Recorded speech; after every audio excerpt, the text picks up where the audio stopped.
Hello to everyone, and welcome to our channel. In today's video, we'll talk about what workers found in a vineyard 100 years after archaeologists first dug there. It was a truly amazing find. So, let's get started by watching the whole video. In a vineyard in Italy's fertile Veneto area, a team of archaeologists is unearthing the distant past.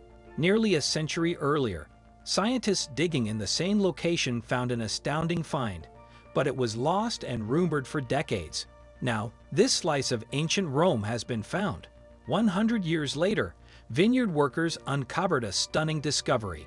In 1922, an investigation revealed a wide span of magnificent mosaic, perhaps the ruins of a Roman villa concealed beneath the grapevines. However, as time passed, the discovery was forgotten and the field was used again. But farmers and archaeologists continued to trade rumors about the vast mosaic without a definite location. After 100 years, one crew found the astonishing discovery near Noce di Valpolicella, Veneto, Italy.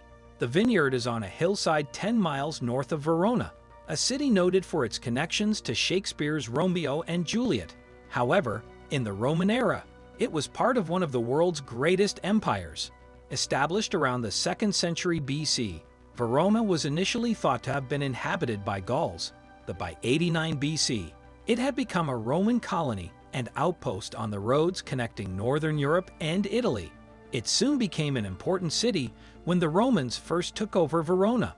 Their civilization was still a republic governed by elected officials, but within decades, the kingdom would descend into violence and unrest. Eventually, in 27 BC, an emperor was crowned, marking a new chapter in the long and complicated history of Rome. The settlement soon earned itself the nickname Little Rome, but some 500 years after the Romans arrived in Verona, the empire finally came to an end, and as the Visigoths conquered Rome, their counterparts in the east, the Ostrogoths, descended on northern Italy in 489 AD. King Theodoric occupied the city, building a castle on the banks of the Adige River. Despite the demise of the Roman Empire, Verona remained an important settlement for centuries to come, but it would never quite remain the same. It was only 20 years after this historic moment that workers in Negro di Valpolicella stumbled across a relic from the region's distant past. By that time, the area around Negro di Valpolicella had become famous for its fine wine, and while digging in one of the town's vineyards, workers discovered a number of mosaics buried beneath the earth. Treasures were buried beneath. Finally, in 1922, local authorities sponsored an archaeological excavation of the site, and something truly incredible was revealed. Excavating a 3,000 square foot area at Nero di Valpolicella, archaeologists unearthed Roman-era mosaics from 5 or 6 rooms, as well as painted walls. In May 2020, archaeologist Gianni Desicato told the New York Times that the landowner became impatient and decided to farm the land after archaeologists documented the discovery by taking photos of the Roman villa. He established a vineyard and would have forgotten about it if not for local tales. The villa may never have been rediscovered because local farmers continued to tell stories about the Roman ruins beneath the field, and every now and then a piece about the villa would appear in an academic publication. But for most of the residents of the region, the scrap of land outside Negro di Valpolicella was simply a vineyard and nothing more, until a neighboring resident installed a cellar on their property, digging up the surrounding land, and for Zaccato, who heads the Zaccato Foundation, Bear, afraid that further development could damage the buried mosaics, proposed a professional excavation in 2019.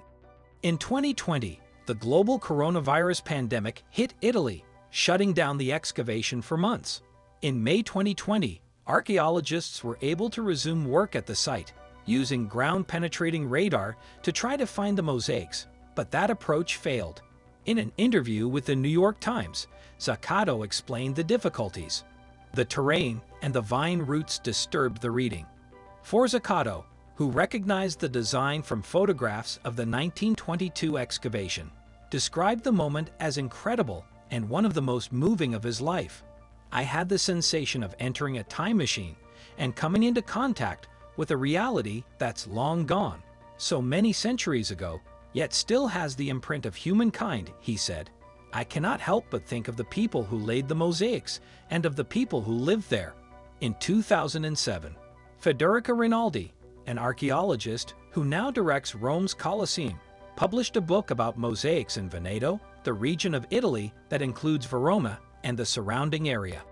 Even though the Negro Dive al Policella pieces had long been lost, Rinaldi was able to include them in the discussion using photographs from the 1922 excavation.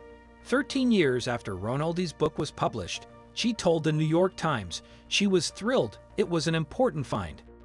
Although it is unclear which material was used to construct the Negro Dive al Policella, experts believe that the villa was likely the home of someone who enjoyed a reasonable degree of wealth.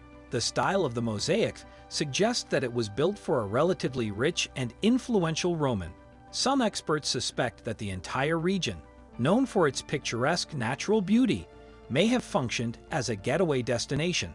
In a statement published by the local authorities on May 26, officials confirmed that the lost mosaics had finally been relocated after decades of failed attempts. The archaeologists set out to identify the exact extension and exact location of the ancient building, and thankfully, they succeeded in moving the mosaics. The statement explained that the authorities will be working closely with the Superintendent of Archaeology, Fine Arts, and Landscape of Verona to determine the future of the mosaic, but they acknowledged that significant resources would be needed to fully excavate and preserve the discovery. In local newspaper interviews, the authorities confirmed that preserving the mosaic is a priority. Newspaper interview with Lorena, the mayor of Negro di Valpolicella, Roberto Grayson, stated that a cultural site of this worth requires attention and should be enhanced. Together with the superintendent and those in charge of agricultural funding, we will find a method to make this treasure delightful. Grayson continued, but despite the mayor's claims, Zaccato and his crew quickly noted the problems of conserving the mosaics. If we bring everything to light, we have to make sure we can safeguard and conserve the site even before we talk about perhaps transferring it to a museum. Currently, the team is evaluating numerous possibilities for the mosaic's future. The episode at Negro di Valpolicella isn't the only occasion on which lost Roman treasure has been found after many years. In 1727, a steward unearthed a mosaic from the 4th century AD in the grounds of Littlecote House in Wiltshire, England, representing the ancient Greek poet Orpheus. The design was engraved. However, this jewel of Roman Britain was lost, and academics speculated over its location for centuries. Eventually, in 1977, a local archaeologist found evidence of the mosaic on the banks of the River Kenneth.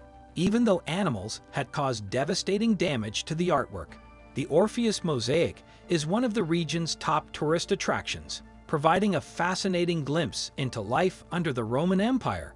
That's it for today. Thanks for watching, and don't forget to like and subscribe.